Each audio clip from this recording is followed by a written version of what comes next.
Puducherry Thattanchavadi market committee வளாகத்தில் நடைபெற்ற பாரம்பரிய காய்கனி விதை மற்றும் உணவு திருவிழாவில் முதலமைச்சர் ரங்கசாமி பங்கேற்ற தின்பண்டங்கள் மற்றும் உணவுகளை ருசி பார்த்து உணவு திருவிழாவை தொடங்கி வைத்தார்.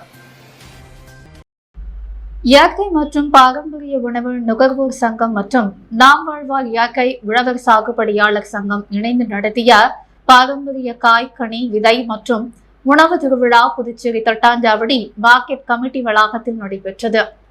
இதில் சிறப்பு விருந்தினராக கலந்து கொண்ட முதலமைச்சர் ரங்கசாமி கண்காட்சியில் இடம்பெற்று வந்த உணவுகளை ருசித்து பார்த்து உணவு திருவிழாவை தொடங்கி வைத்தார்.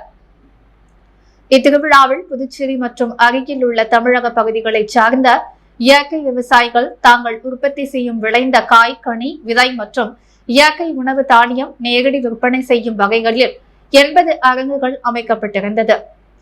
ஒவ்வொன்றிலும் இயற்கையாக விளைவிக்கப்பட்ட பாரம்பரிய அரிசி வகைகள், கேழ்வரகு, கம்பு, மக்காச்சோளம் உள்ளிட்ட சிறுதானியம் பழ வகைகள், காய்கறிகள், மரக்கன்றுகள், விதைகள், கீரை வகைகள் மற்றும் நவதானியங்களால் செய்யப்பட்ட காரம், இனிப்பு போன்ற தின்பண்டங்கள், உளுந்து, துவரை, கடலை போன்ற பல்வேறு வகையான இயற்கை மூலிகை பொருட்களும் விற்பனைக்கு வைக்கப்பட்டிருந்தது. இன்று ஒரு நாள் நடைபெற்ற இந்த உணவு திருவிழாவில் தமிழகம் மற்றும் புதுச்சேரியைச் சேர்ந்த ஏராளமான பொதுமக்கள் பங்கேற்று உணவுப் பொருட்களையும் வாங்கி சென்று பயனடைந்தனர். நிகழ்ச்சியில் அமைச்சர்கள், சட்டமன்ற உறுப்பினர்கள், முக்கிய நிர்வாகிகள், அரசு அதிகாரிகள் என பலரும் திரளாக கலந்து கொண்டனர். உணவு திருவிழாவுக்கான ஏற்பாடுகளை புதுச்சேரி இயற்கை மற்றும் பாரம்பரிய உணவு நுகர்வோர் சங்கம் நிர்வாகிகள் செய்திருந்தனர்.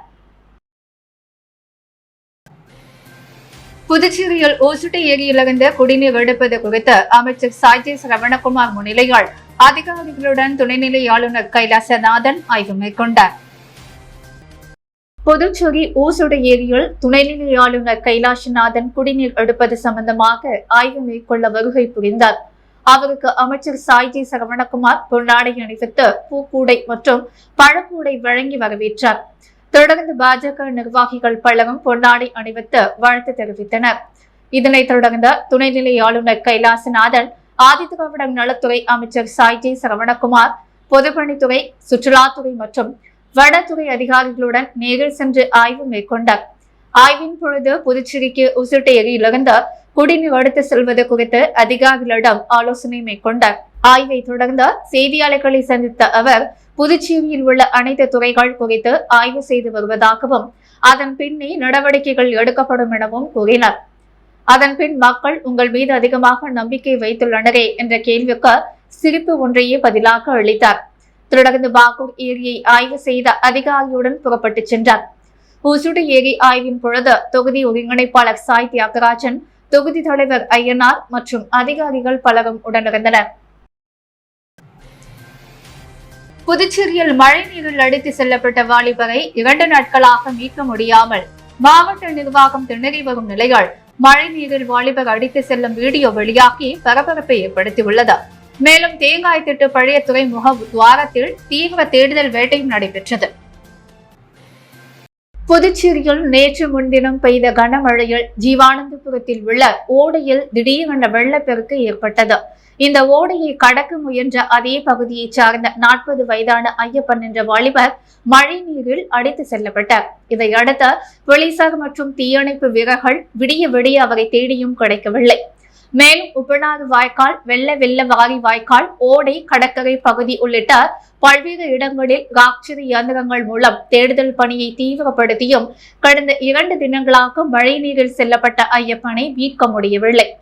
தொடர்ந்து 2வது நாளாக பழைய துறைமுக முகத்வாரத்தில் தேடும் பணி தீவிரமாக நடைபெற்று வருகிறது. இதனிடையே ஜீவானந்தபுரம் ஓடையில் ஏற்பட்ட வெள்ளப்பெருக்கில் ஐயப்பன் அடித்துச் செல்லும் வீடியோ தற்போது வெளியாகி பரபரப்பை ஏற்படுத்தியுள்ளது. புதுச்சேரி அண்ணா சாலையில் உள்ள ஜோஸ் ஆலுகாஸ்ட் வளரியல் அனைத்து கிளைகளின் 60ஆம் ஆண்டு துவக்க விழா மிக பிரமாண்டமாக பம்பர் பரிசுகளுடன் துவங்கியது. ஜோஸ் ஆலுகாஸின் அனைத்து கிளைகளிலும் 60ஆம் ஆண்டு துவக்க விழா மிக பிரம்மாண்டமாக துவங்கப்பட்டது. இவ்விழாவில் சிறப்பு விருந்தினர்களாக தீபிகா, மோனிஷா, பூங்குழலி, VS ரேகா ராஜசேகர், இந்திரா ஆகியோர் பங்கேற்று விழாவினை துவக்கி வைத்தனர். Branch manager Nijo, assistant manager Manoj Ambat, account manager Sajeesh ஆகியோர் முன்னிலை வகித்தனர். இதில் ஏராளமான வாடிக்கையாளர்கள் ஊழியர்கள் கலந்து கொண்டனர். 60ஆம் ஆண்டு விழாவையொட்டி சிறப்பு மெகா பம்பர் பரிசுகளாக 6 கார்கள், வாராந்திர பரிசு, வீட்டு உபயோகப் பொருட்கள் மற்றும் தங்க நாணயம், வாடிக்கையாளர்களின் அனைத்து பர்ச்சேஸ்களுக்கும் இலவச பரிசு வழங்கப்படுகிறது. இதர சலுகையாக வைரத்திற்கு 20% தள்ளுபடியும், பிளாட்டினத்திற்கு 7% தள்ளுபடியும், வெள்ளி பொருட்களுக்கு, குறிப்பிட்ட நகைகளுக்கு செய்கூலி சேதாரமின்றியும் வழங்கப்படுகிறது. இச்சலுகை ஆகஸ்ட் 9ஆம் தேதி முதல் ஆரம்பமாகி நடைபெற்றுக் கொண்டிருக்கிறது.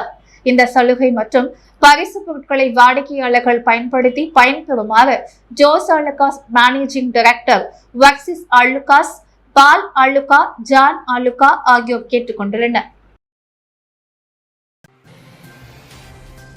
செவாலியே செல்லான் நாயக்கரின் நினைவு நாளை ஒட்டி அவரது திருவுருவ படத்திற்கு புதுச்சேரி அரசு சார்பில் முதல்வர் ரங்கசாமி மலர் தூவி மரியாதை செலுத்தினார். செவாலியே செல்லான் நாயக்கர் அவர்களின் நினைவு நாள் புதுச்சேரி அரசு சார்பில் இன்று அனுசரிக்கப்பட்டது. இதனையொட்டி புதுச்சேரி சட்டப்பேரவை வளாகத்தில் அலங்கரித்து வைக்கப்பட்டிருந்த அவரது திருவுருவ படத்திற்கு முதலமைச்சர் ரங்கசாமி, சட்டப்பேரவை தலைவர் செல்வம், சட்டப்பேரவை துணைத் தலைவர் ராஜவேலு, அரசு கொறடா ஆறுமுகம், சட்டமன்ற உறுப்பினர்கள் ரமேஷ், பாஸ்கர் என்கிற தட்சிணாமூர்த்தி ஆகியோர் மலர் தூவி அஞ்சலி செலுத்தினர். புதுச்சேரி தேசிய மாணவர் படை மாணவர்களுக்கு காவல்துறை சார்பில் போதைப் பொருள் மற்றும் அவசர உதவி எண் பற்றிய விழிப்புணர்வு பயிற்சி அளிக்கப்பட்டது. புதுச்சேரி மாநிலத்தில் தேசிய மாணவர் படை சார்பில் மாணவர்களுக்கு சிறப்பு பயிற்சிகள் அளிக்கப்பட்டு வருகிறது. இதில் புதுச்சேரி மற்றும் தமிழகத்தைச் சேர்ந்த பல்வேறு பகுதிகளில் இருந்து மாணவர்கள் பலர் பயிற்சி பெற்று வருகின்றனர். இதில் தேசிய மாணவர் படை கப்பற்படை பிரிவு கமாண்டர் லோகேஷ் முன்னிலையில் புதுச்சேரி காவல் கட்டுப்பாட்டு அறை அதிகாரிகள், உதவி ஆய்வாளர் கொண்டா பாலாஜி ராவ் சிறப்பு அழைப்பாளராக கலந்து கொண்ட தேசிய மாணவர் படை மாணவர்களுக்கு புதுச்சேரி காவல்துறையின் அவசர உதவி எண் 112 குறித்தும், போதைப் பொருட்கள் விழிப்புணர்வு மற்றும் சைபர் கிரைம் குற்றங்கள் பற்றியும் விளக்கி கூறினர். மேலும் இந்நிகழ்ச்சியில் தேசிய மாணவர் படை அதிகாரிகள் புனிதா, ஸ்ரீனு ராவ் மற்றும் சைபர் கிரைம் பிரிவு ஒருங்கிணைப்பாளர் உமா மணீஸ்வரன் ஆகியோர் இந்நிகழ்ச்சியில் கலந்து கொண்டு விளக்க உரையாற்றினர். தேர்தல் கால வாக்குறுதிகளை செயல்படுத்தாத பட்ஜெட்டை கண்டித்த வாலிபர் சங்கம் சார்பில் அண்ணா சிலை அருகே கண்டன ஆர்ப்பாட்டம் நடைபெற்றது. இந்திய ஜனநாயக வாலிபர் சங்கத்தின் புதுச்சேரி மாநில குழு சார்பில் அண்மையில் தாக்கல் செய்யப்பட்டுள்ள 2024 ஆண்டுக்கான ஒன்றிய பாஜக கூட்டணி, மாநில என்ஆர் காங்கிரஸ் பாஜக கூட்டணி அரசுகளின் தேர்தல் கால வாக்குறுதிகளான ஆண்டுக்கு 2 கோடி வேலை வாய்ப்பு, லட்சக்கணக்கான ஒன்றிய அரசு காலி பணியிடங்கள் நிரப்புதல், புதுச்சேரி மாநிலத்தில் 50,000 வேலை வாய்ப்பு, 10,000க்கும் மேற்பட்ட காலி பணியிடங்களை நிரப்புதல், ஐடி பூங்கா, ஜவுளி பூங்கா அமைப்பது போன்ற எதையும் செயல்படுத்த சிந்திக்காத இளைஞர் விரோத பட்ஜெட்களை கண்டித்து பழைய பஸ் நிலையம் அண்ணா சிலை அருகே கண்டன ஆர்ப்பாட்டம் நடத்தினர். மாநில தலைவர் கௌசிகன் தலைமையில் பொருளாளர் ரஞ்சித் குமார் முன்னிலையில் கண்டன ஆர்ப்பாட்டம் நடைபெற்றது. மத்திய குழு உறுப்பினர் ஆனந்த், மாநில செயலாளர் தஞ்சை சேகரன், இந்திய மாணவர் சங்கத்தின் மாநில செயலாளர் பிரவீன்குமார் ஆகியோர் கண்டன உரையாற்றினார்.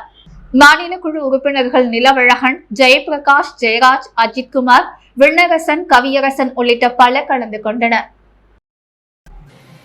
புதுச்சேரியில் சுங்க பொருட்களை பாதி விலைக்கு குறைத்து தருவதாக கூறி இணையதளம் மூலம் ரூபாய் 9 லட்சம் நூதன மோசடி செய்த மர்ம நபர் குறித்து போலீசார் விசாரித்து வருகின்றனர். புதுச்சேரி முதலியார்பேட்டை பகுதியைச் சேர்ந்தவர் ராஜா. இவர் இணையதளத்தில் பொருட்கள் விற்பனை குறித்த விளம்பரத்தை பார்த்துள்ளார். அதில் சுங்க இலாக்கா கைப்பற்றிய பொருட்கள் பாதி விலையில் விற்பனைக்கு இருப்பதாக குறிப்பிடப்பட்டிருந்தது. அதை நம்பி அவர் குறிப்பிட்ட கைபேசி எண்ணில் மர்ம நபரிடம் பேசியுள்ளார். அதன்படி பல பொருட்களுக்கு மொத்தம் ரூபாய் 9,02 லட்சம் குறிப்பிட்ட வங்கிக் கணக்கில் செலுத்தியுள்ளார். பணம் செலுத்திய நிலையில் அந்த கார்டு பொருட்கள் வந்து சேரவில்லையாம். மர்ம நபரால் தான் ஏமாற்றப்பட்டதை அறிந்த அவர் புதுச்சேரி இணையவழி குற்றப்பிரிவு காவல் நிலையத்தில் புகார் அளித்தார். 9 லட்சம் மதிப்பீட்டில் டாக்டர் அம்பேத்கர் சிலை சீரமைத்தல் மற்றும் நீரூற்று சுற்றுச்சுவர் கட்டுதல் பணியை விளம் தொகுதி சட்டமன்ற உறுப்பினர் அனிபால் கென்னடி பூமி பூஜை செய்து தொடங்கி வைத்தார். புதுச்சேரி உப்பளம் தொகுதிக்குட்பட்ட அம்பேத்கர் சாலையில் உள்ள அம்பேத்கர் சிலை அமைவிடத்தில் புனரமைக்கும் பணிகள் மேற்கொள்ளப்பட்டு மேலும் பராமரிப்பு பணிக்கான அரசு சார்பில் ரூபாய் 4.5 லட்சம் ஒதுக்கப்பட்டு சீரமைக்கப்பட்டது. தற்பொழுது டாக்டர் அம்பேத்கர் நினைவிடத்தை மீண்டும் புனரமைத்து மேலும் அழகுபடுத்தும் வகையில் பணிகள் மேற்கொள்வதற்கான முதல்வர் மற்றும் பொதுப்பணித்துறை அமைச்சரிடம் முறையிட்டு மீண்டும் நிதி ஒதுக்கி தரும்படி வேண்டுகோள் வைத்தார். இதைத் தொடர்ந்து அரசு சார்பில் ரூபாய் 9 லட்சம் மதிப்பீட்டில் நிதி ஒதுக்கப்பட்டது. அதன் அடிப்படையில் இன்று சுற்றுச்சுவர் அமைத்தல், நடைபாதை சீரமைத்தல், நீரூற்று சீரமைத்தல் ஆகிய பணிகள் மேற்கொள்வதற்கான பூமி பூஜை விழாவினை உப்பிளம் தொகுதி சட்டமன்ற உறுப்பினர் அனிபால் கென்னடி தொடங்கி வைத்தார். அவர்களுடைய தலைமையில் நடைபெற்றது.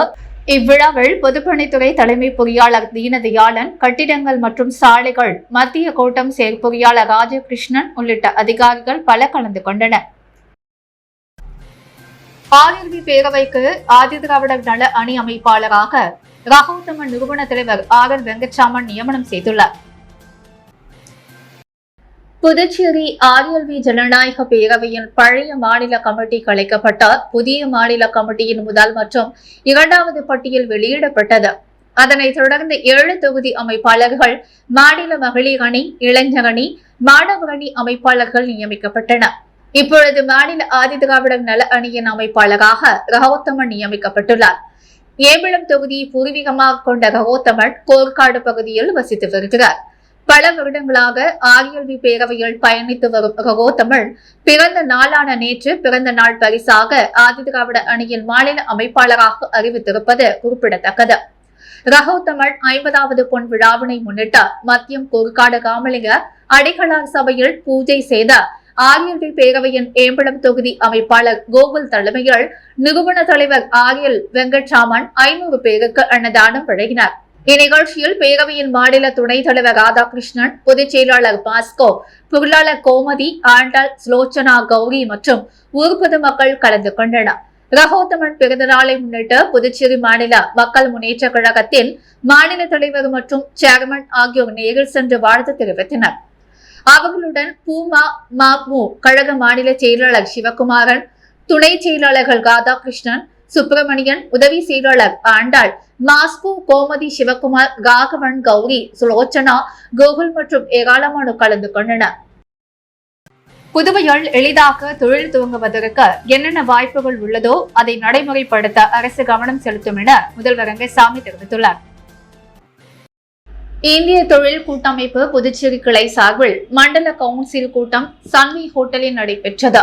கூட்டத்தில் CII தென்மண்டல தலைவர் நந்தினி, துணைத் தலைவர் தாமஸ், ஜான், முத்தூட், மண்டல இயக்குனர் ஜெயேஷ், இந்திய தொழில் கூட்டமைப்பு புதுச்சேரி தலைவர் சண்முகானந்தம், துணைத் தலைவர் சமீர் கம்ரா மற்றும் உறுப்பினர்கள் பங்கேற்றனர்.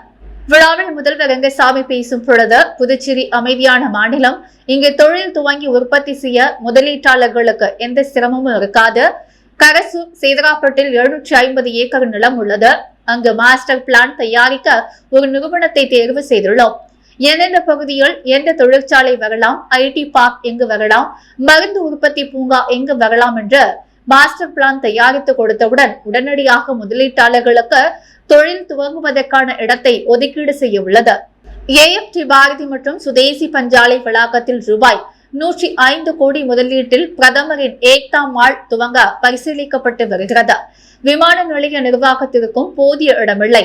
விமான நிலையத்தை விரிவுபடுத்துவதற்கு தமிழக அரசு இடம் கொடுக்கும் என்ற நம்பிக்கை உள்ளது. முதலீட்டாளர்கள் தொழில் துவங்க புதுச்சேரிக்கு வர வேண்டும். எளிதாக தொழில் துவங்குவதற்கு என்னென்ன வாய்ப்புகள் உள்ளதோ அதை நடைமுறைப்படுத்த அரசு கவனம் செலுத்தும் என்றார். காரைக்காலில் அரசு மருத்துவமனைக்கு சிகிச்சை வந்த சிறை கைதி கழிவறை ஜன்னல் கம்பியை உடைத்து தப்பி ஓடிய சம்பவம் பரபரப்பை ஏற்படுத்தியுள்ளது. காரைக்கால் மாவட்டத்தில் உள்ள கிளை சிறையில் போக்சோ வழக்கில் கைது செய்யப்பட்ட சிறையில் இருந்து வந்த கைதி 25 வயதாகும் ராஜ்குமார் என்பவரை சக கைதி ஒருவர் தாக்கியதை தொடர்ந்து அவர் நேற்று காரைக்கால் அரசு மருத்துவமனையில் சிகிச்சைக்காக சேர்க்கப்பட்டார். இந்த நிலையில் தனக்கு வயிறு வலிப்பதாக கூறி கழிவறைக்கு சென்ற ராஜ்குமார் அங்குள்ள ஜன்னல் கம்பி மற்றும் கண்ணாடிகளை உடைத்துவிட்டு தப்பி ஓடியுள்ளார். இதுகுறித்து சிறை அதிகாரிகள் காரைக்கால் நகர காவல் நிலைய போலீசாரிடம் புகார் அளித்ததை தொடர்ந்து தப்பி ஓடிய சிறை கைதி ராஜ்குமாரை வலைவீசி தேடி வருகின்றனர். விடுதலை வரலாற்றை இளைய சமுதாயம் அறிந்து கொள்ள வேண்டும் என பாரதிதாசன் அறக்கட்டளை விழாவில் தமிழறிஞர் கோ பாரதி மாணவர்களிடம் வலியுறுத்தினார். புதுச்சேரி பாரதிதாசன் அறக்கட்டளையின் சார்பில் மாதந்தோறும் பாவேந்தர் பாரதிதாசன் அரசு அருங்காட்சியகத்தில் பாவேந்தர் கலை இலக்கிய திங்கள் விழா நடைபெற்று வருகிறது. விடுதலை போரில் புரட்சி கவிஞர் என்ற தலைப்பிலான இந்த மாத விழாவிற்கு அறக்கட்டளை தலைவர் தமிழறிஞர் கோ பாரதி தலைமை தாங்கி பேசினார். அப்பொழுது அவர் ஆயிரக்கணக்கான தலைவர்கள் போராடி பெற்ற விடுதலையின் வரலாற்றை இளைய தலைமுறையினரிடம் பலர் சரிவர அறிந்து கொள்வதில்லை என்றும், பாரதிதாசன் உள்ளிட்ட தியாகிகள் பலர் நடத்திய போராட்டங்களை இளைய தலைமுறையினர் அறிந்து கொள்ள வேண்டும் என்றும் அவர் வலியுறுத்தினார். விழாவிற்கு அறக்கட்டளை செயலர் வள்ளி, தொழில் முனைவர் அருள் செல்வம் உள்ளிட்டவர்கள் முன்னிலை வகித்தனர். விழாவில் இந்திய விடுதலை நாளை முன்னிட்டு விடுதலை போரில் புரட்சி கவிஞர் என்ற தலைப்பில் உரையரங்கம் நடைபெற்றது. இதில் கலை பண்பாட்டுத்துறை இயக்குநர் கலியபெருமாள் கலந்து கொண்டு வாழ்த்துரையாற்றினார். புதுவை தமிழ்ச்சங்கம் செயலர் பாவலர் சீனு மோகன்தாசூர் விடுதலை பயிர் வளர்ப்போம் என்ற தலைப்பில் சிறப்புரையாற்றினார். மாணவர் திருக்குறள் அரங்கில் 10 திருக்குறள் ஒப்பித்த 25 மாணவர்களுக்கு பாராட்டுதல் வழங்கப்பட்டது. தாய்நாடு மேல் என்ற வானில் சேதுக்கு என்ற பாவேந்தர் பாரதிதாசன் கவிதை வரியை தலைப்பாக கொண்டு நடைபெற்ற கவியரங்கத்தில் தமிழ்நாடு புதுச்சேரியைச் சேர்ந்த 35 கவிஞர்கள் கலந்து கொண்டு கவிதை வாசித்தனர். படைப்பாளி ரமேஷ், பைரவி, பாவலர் மதன் கவியரங்க ஒருங்கிணைப்பு பணியாற்றினார். முன்னதாக ராஜேஷ் வரவேற்புரையாற்றினார். நிறைவில் கலைமாமணி VP மாணிக்கம் நன்றி தெரிவித்து பேசினார். விழாவில் கலைமாமணி டாக்டர் நமச்சிவாயம், மதுரை கலியபெருமாள், பேராசிரியர் விசாலாட்சி, லட்சுமி தேவி, வேல்விழி, சிவகுழந்து, ஈசுவரி தேவி, தமிழரசன், காஞ்சனா, நித்யஸ்ரீ உள்ளிட்ட பலர் கலந்து கொண்டனர். புதுச்சேரி முதியால்பேட்டையில் உள்ள மேல்மருவத்தூர் சுயம்பு அருள்மிகு ஆதிபராசக்தி சித்தர் சக்தி பீடத்தில் ஆடிப்புற பெருவிழாவையொட்டி சிறப்பு அபிஷேகம் மற்றும் அன்னதானம் நடைபெற்றது. புதுச்சேரி முதியால்பேட்டையில் மேல்மருவத்தூர் சுயம்பு அருள்மிகு ஆதிபராசக்தி சித்தர் சக்தி பீடத்தில் இன்று ஆடிப்புற பெருவிழா மற்றும் அடிகளாரது 84வது ஆண்டு இன்று விமர்சையாக நடைபெற்றது. இதனையொட்டி என்று கஞ்சி வார்த்தல், தீச்சட்டி எடுத்தல், அதனைத் தொடர்ந்து அன்னைக்கு பால் அபிஷேகம் நடைபெற்றது. இதில் திரளான பக்தர்கள் கலந்து கொண்டு சுவாமியை வழிபட்டனர். அதனைத் தொடர்ந்து பக்தர்களுக்கு அன்னதானம் வழங்கப்பட்டது. இந்நிகழ்ச்சி ஆதிபராசக்தி ஆன்மீக இயக்க நிர்வாக குழு புதுச்சேரி மாநில தலைவர் முருகானந்தம் தொடங்கி வைத்தார். மேலும் இன்று இரவு சிறப்பு குங்குமம் அர்ச்சனை, வளையல் மற்றும் சுமங்கலி பொருட்கள் வழங்கும் நிகழ்ச்சியும் நடைபெற உள்ளது. புதுச்சேரியில் உள்ள மாடலிங் பெண்களுக்கு வாய்ப்புகளை ஏற்படுத்தி கொடுக்கும் வகையில் நடைபெற்ற மாடலிங் நிகழ்ச்சியில் ஏராளமான பெண்கள் வண்ண ஆடைகள் அணிந்து உயரமாக நடந்து பார்வையாளர்களை கவர்ந்தனர்.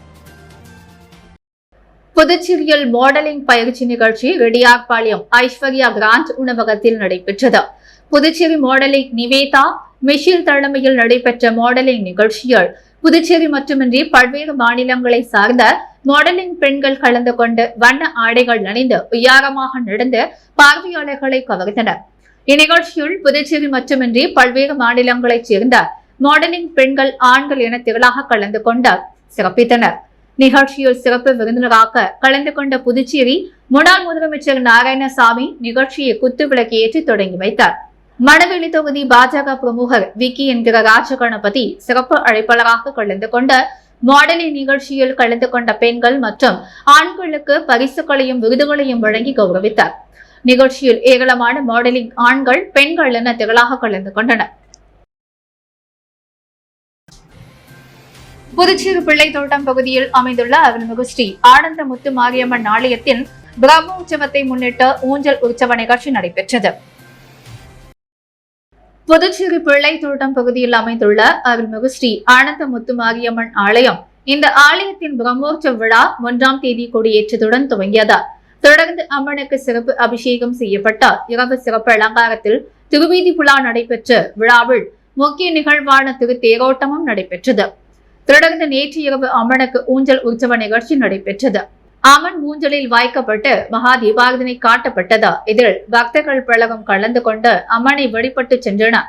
இந்நிகழ்ச்சிக்கு உபயதாரராக பழனிவேல், செய்திருக்க கண்ணன், ராமலிங்கம் உள்ளிட்டோர் கலந்து கொண்டனர்.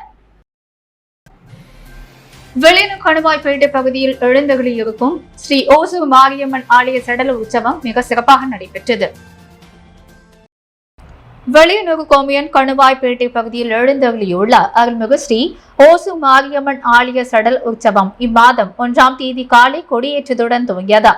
தொடர்ந்து இவ்வாலயத்தில் அம்மனுக்கு சிறப்பு அபிஷேக ஆராதனைகளுடன் பூஜைகள் நடைபெற்று மகா தீபாராதனைகள் காண்பிக்கப்பட்டது. தினம்தோறும் சுவாமி வீதி உலாவும் நடைபெற்று வந்தது. இதில் முக்கிய நிகழ்வான 9ஆம் நாள் திருவிழாவாக நேற்று காலை அம்மனுக்கு பால், தயிர், இளநீர், மஞ்சள், சந்தனம், பன்னீர் உள்ளிட்ட திரவியங்களால் ஆன அபிஷேகங்கள் நடைபெற்று மகா தீபாராதனைகள் காண்பிக்கப்பட்டது. தொடர்ந்து சங்கராபரணி நடுக்கரையில் புனித நீர் திரட்டி கரகம் ஜோடிக்கப்பட்டு கரக வீதி உலாவும் நண்பகல் பார்சாகை வார்த்தல் நிகழ்ச்சியும் நடைபெற்றது. தொடர்ந்து மாலை அம்மனுக்கு சிறப்பு பூஜைகள் நடைபெற்று சடல் உற்சவம் நடைபெற்றது. இதில் ஏராளமான பக்தர்கள் கலந்து கொண்டு அம்மனை வேண்டி சடல் தகித்து தங்களது நேர்த்தி கடனை செலுத்தினர். மேலும் தொடர்ந்து இரவு காத்தவராயன் கழுமரம் ஏறுதல் நிகழ்ச்சி நடைபெற்றது. இதில் திரளான பக்தர்கள் கலந்து கொண்டு சுவாமி தரிசனம் செய்தனர். இரவு வண்ண மலைகளால் அலங்கரிக்கப்பட்ட ரதத்தில் அம்மனின் வீதி உலா நிகழ்ச்சியும் நடைபெற்றது. இதில் ஏராளமான பக்தர்கள் கலந்து கொண்டு சுவாமி தரிசனம் செய்து வழிபட்டனர். இந்நிகழ்ச்சிக்கான ஏற்பாடுகளை ஆலய சிறப்பு அதிகாரி சந்திரதரசன், மேற்பார்வையில் ஆலய நிர்வாக குழுவினர் மற்றும் கணுவாப்பேட்டை கிராமவாசிகள் இணைந்து செய்திருந்தனர். பிள்ளையார்குப்பம் பகுதியில் எழுந்தருளி இருக்கும் ஸ்ரீ முத்துமாரியம்மன் ஆலய மகா கும்பாபிஷேகம் சிறப்பாக நடைபெற்றது. வெளியனூர் கோமியன் பிள்ளையார்குப்பம் பகுதியில் எழுந்தருளி இருக்கும் அருள்மிகு ஸ்ரீ முத்துமாரியம்மன் ஆலய அஷ்டபந்தன மகா கும்பாபிஷேகம் என்று நடைபெற்றது. முன்னதாக இவ்வாலயத்தில் கடந்த வெள்ளிக்கிழமை அன்று மாலை விக்னேஸ்வர பூஜை, வாஸ்து சாந்தி, கணபதி ஹோமம், துர்கா யாகம், லட்சுமி யாகம், நவகிரக யாகம் உள்ளிட்ட சிறப்பு யாகங்கள் செய்த யாகசாலை நிர்மாணம் செய்யப்பட்டது. தொடர்ந்து கலச ஸ்தாபனம், யாகசாலை பிரவேசம், வேத பாராயணம், மூலமந்திர யாகம் உள்ளிட்ட முதல் கால யாக வேள்விகள் தொடங்கி இன்று காலை பூஜை, நாடி செந்தாண்டம், சதுர்வேத பாராயணம், மந்திர புஷ்பம் உள்ளிட்ட 2ஆம் கால யாக கேள்விகள் செய்த பூர்ணாகீதி நடைபெற்றது. அதனைத் தொடர்ந்து கடம் புறப்பாடு செய்த அம்மன் கோபுர கலசம், மூலஸ்தானம் மற்றும் பரிவார மூர்த்திகளான மகா கும்பாபிஷேகம் நடைபெற்றது. இவ்விழாவில் புதுச்சேரி மாநில முன்னாள் அமைச்சர் கந்தசாமி, முன்னாள் சட்டமன்ற உறுப்பினர்கள் கார்த்திகேயன், தீபா இந்தாள், வழக்கறிஞர்களும் சசிபாலன், மனோகர் உள்ளிட்ட முக்கிய பிரமுகர்கள் பலர் இவ்விழாவில் கலந்து கொண்டு சுவாமி தரிசனம் செய்தனர். மேலும் இந்நிகழ்ச்சிக்கான ஏற்பாடுகளை ஆலய நிர்வாக குழுவினர் மற்றும் பிள்ளையார்குப்பம் கிராம பொதுமக்கள் இணைந்து செய்திருந்தனர்.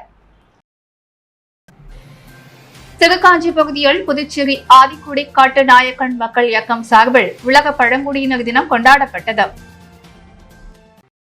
உலக பழங்குடியினர் தினம் ஒவ்வொரு ஆண்டும் ஆகஸ்ட் 9ஆம் தேதி கொண்டாடப்பட்டு வருகிறது. இதனை முன்னிட்டு திருக்காஞ்சி பகுதியில் புதுச்சேரி ஆதிக்குடி காட்டுநாயக்கன் மக்கள் இயக்கம் சார்பில் இனிப்புகள் வழங்கி கொண்டாடப்பட்டது. இந்நிகழ்ச்சியில் சிறப்பு விருந்தினராக புதுச்சேரி மாநில பழங்குடியினர் மக்கள் கூட்டமைப்பின் மாநில தலைவர் ராம்குமார் மற்றும் நிர்வாகிகள் நாகராஜ், ஏகாம்பரம் ஆகியோர் இவ்விழாவில் கலந்து கொண்டு சிறப்புரையாற்றினர். மேலும் இந்நிகழ்ச்சியில் காட்டுநாயக்கன், மலைக்குறவன், குருமன், ஏர்குலா ஆகிய 4 இன பழங்குடியினரை பட்டியலினத்தில் சேர்க்க வேண்டும், புதுச்சேரி அரசு பழங்குடியினர் மக்களுக்கு இலவச மனைப்பட்டா உள்ளிட்ட அடிப்படை தேவைகளை செய்து தர வேண்டும், புதுச்சேரியில் வசிக்கின்ற அனைத்து பழங்குடியினர் மக்களும் தங்களது குழந்தைகளை நன்கு படிக்க வைக்க வேண்டும், இதனால் எதிர்காலத்தில் தங்களது சமூகம் முன்னேற்றம் அடையும் என கூறி ஆலோசனை வழங்கினர்.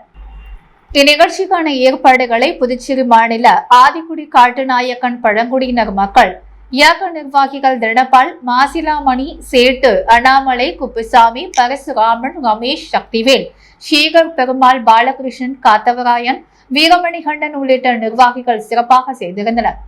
நடைபெற்ற இந்நிகழ்ச்சியில் ஏராளமான பழங்குடியினர் மக்கள் கலந்து கொண்டு ஆடல் பாடலுடன் கொண்டாடி மகிழ்ந்தனர். புதுவையின் அன்றாட நிகழ்வுகளை காண பாண்டி ஹெட்லைன்ஸ் யூடியூப் சேனலை சப்ஸ்கிரைப் பண்ணுங்க. தொடர்ந்து எங்களுடன் இணைந்திருக்க பக்கத்தில் உள்ள பெல் பட்டனை பிரஸ் பண்ணுங்க, லைக் பண்ணுங்க, ஷேர் பண்ணுங்க. என்றும் உங்களுடன் பாண்டி ஹெட்லைன்ஸ்.